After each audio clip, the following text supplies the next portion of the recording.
Thank you so much. It's a bit overwhelming. It's lovely to be back. It's very emotional for me. When I was here, there was no such auditorium. I don't remember this auditorium at all. All our events, we had to go to the place across the road, which we shall not name. That's where we...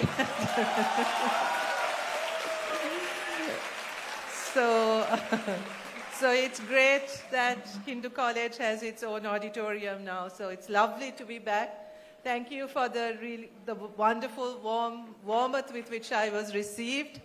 It's very emotional for me, but thank you so much.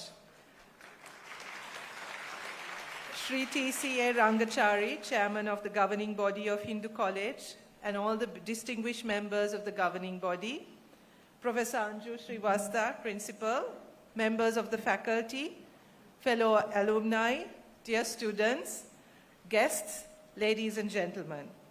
Ayubovan, which in my language means may you live long, Vanakkam, Namaskar, good morning. I think it's good afternoon now, actually. It is a deep personal joy and a profound honor to stand before you today at Hindu College, a place that holds a very special place in my heart. When I walked through the gates of this college as a young student from Sri Lanka in 1991, I think long before some of you were even born, having arrived in Delhi on an ICCR scholarship, I carried with me a mixture of dreams, uncertainties, hopes, questions, and also more than a little nervousness. As I entered the college through the very same gates today, over 3 decades later, I was filled with nostalgia and also admiration. What was once a charming college, but with slightly worn-out buildings, as I recall, has since been transformed into a vibrant institution. I'm told about the smart classrooms, advanced laboratories, and thriving research initiatives that have propelled Hindu College to keep pace with India, which is one of the fastest growing economies in the world today. I also heard that Hindu College is now placed #1 in the national system. So very proud to hear that. Well done, congratulations.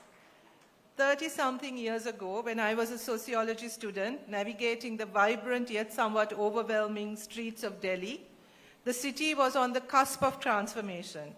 It was pre-liberalization India. Sri Lanka had already liberalized.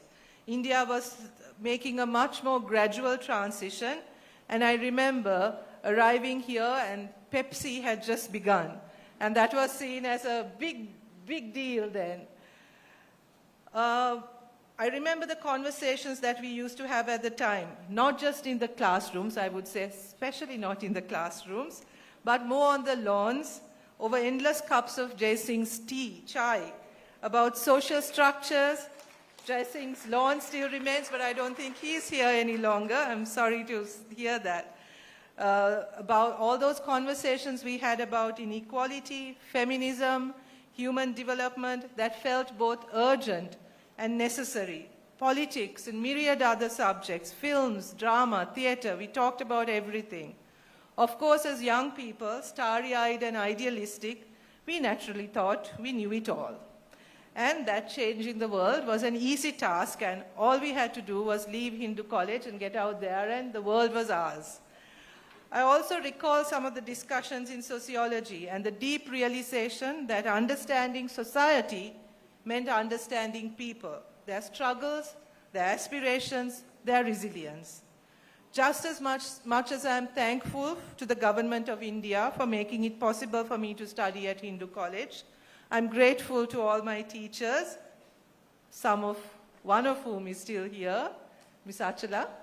I think she's somewhere here. Others who have moved on to other institutions. They didn't just teach me theories, but they encouraged me to think critically, to question, and to never accept injustice as inevitable. The Delhi I knew at that time was different from the metropolis you experience today. But even then, it pulsed with energy, diversity, and the promise of what India could become. To my mind, however, what makes Delhi truly unique still remains unchanged. And that is Delhi's ability to absorb people from everywhere, to embrace diversity, and most importantly, to teach resilience. It made me, a young woman from Sri Lanka, far away, quite far away, to feel very much at home and to feel accepted, and that part of me still belongs to Delhi. After graduating in 1994, I carried the lessons I learned here to Australia, where I studied for my master's degree in applied anthropology. I researched female migrant workers. Later, at the University of Edinburgh, I completed my PhD in social anthropology, focusing on child protection and the complex relationships between state and society.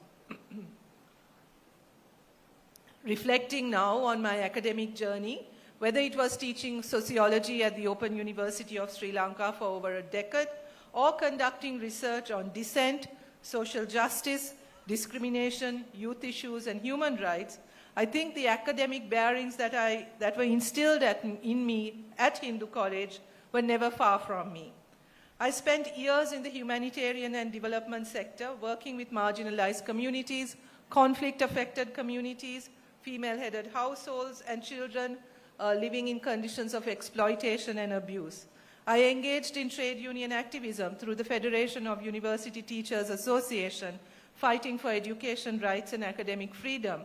Each of these experiences reinforced a truth that perhaps formed in my mind at Hindu College, that knowledge without action is incomplete, and that education obligates us to serve those who have been left behind. When I made what many call my leap into politics in 2020, it was never quite a leap like it was described. It was not an abandonment of academia, but an extension of it. It was a recognition that sometimes, to create the change we study and advocate for, we must step into the arena ourselves. Now, as Prime Minister, I carry with me the lessons of every classroom, every research project, every conversation with my teachers, my colleagues, as well as, and I would say especially, my own students who dared to dream of a better world.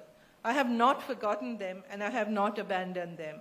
And furthermore, I think the training I received in sociology, particularly in ethnography, of how to immerse yourself in different worlds, in different cultures, has helped me enormously in my life and career.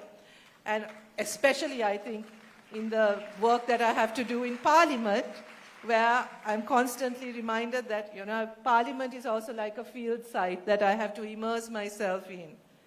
I want to say to the students who are here today that your education is not just about securing your individual futures. It is about equipping yourselves to transform the futures of others. It is your power. You have the power to shape the world. The world that you are inheriting faces complex challenges. These include climate change, inequality, social injustice, technological disruption, economic issues, and political polarization. But it is not just your generation. Every generation faces its own share of complex challenges. What is important is to develop the skills to not feel overwhelmed by challenges, not to fear complexity, and to realize that challenges and complexity also present opportunities for those who are prepared, who are thoughtful, and who are committed to making a difference. You must never underestimate the power of asking difficult questions. Learn not what to think, but how to think. Challenge assumptions.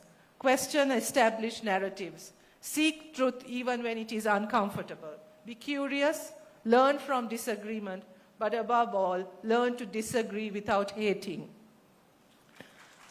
I believe that education, compassion, and empathy must go hand in hand. Understanding societal structures matter little if we don't understand the human beings within them. Whether you become a doctor, engineer, astronaut, civil engineer, entrepreneur, politician, or anything at all, let compassion and empathy guide your expertise. Let your learning further humanity. The most intelligent mind is incomplete without a compassionate and empathetic heart. Sitting in sociology lectures in this college in the early 1990s, or walking around the grounds of this college, hanging out with friends, eating chola bhatura at the canteen. I wonder whether it's still there.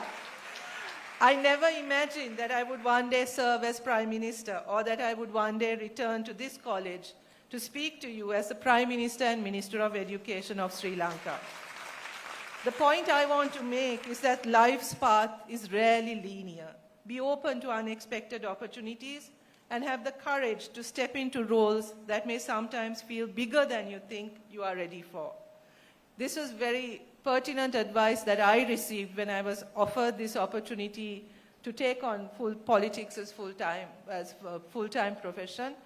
And when one of my colleagues told me, don't be afraid, sometimes life throws things at you, which if you shouldn't think too much about, you have to just go with it and grab it and go take the decision and plunge in and go forward. Remain open. I think that's the lesson I learned. Remain open to life's opportunities. Never think that you know how your life is going to unfold. You cannot ever know. I never knew.